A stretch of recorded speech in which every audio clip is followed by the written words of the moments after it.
安哥，明天你查一查限号不限号？明天你来接，咱妈也回家。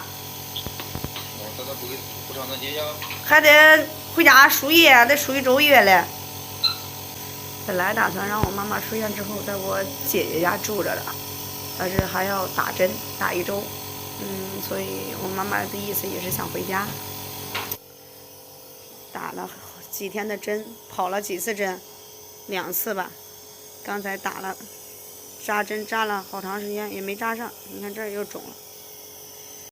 本来医生说要今天出院的，因为我妈昨天晚上还是比较咳嗽，我想着先不让她出院，再在医院里面多住1天。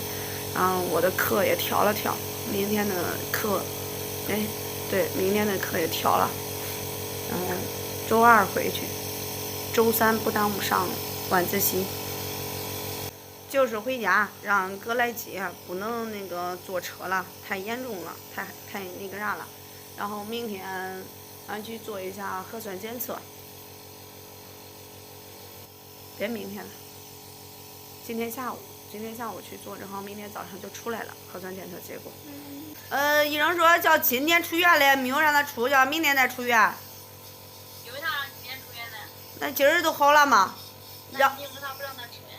他昨天晚上又咳嗽了嘛？咋了？不是呢？还有一点那个啥急诊的嘞。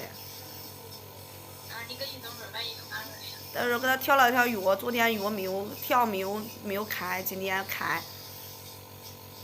你明个上班不？我明儿我请假了，然后咱妈出院之后还要再打1星期针，咱妈意思是回家。打1星期针啥意思？还要打1星期消炎针呢。因为啥打消炎针呢？他开的有药，也不知道叫打啥针，我还没有问嘞。那去咱这面不是有社区医院吗？去社区医院打呗。他不让。他现在不认识啥，也都不认识，麻烦。给家里人最起码我能照顾着他点。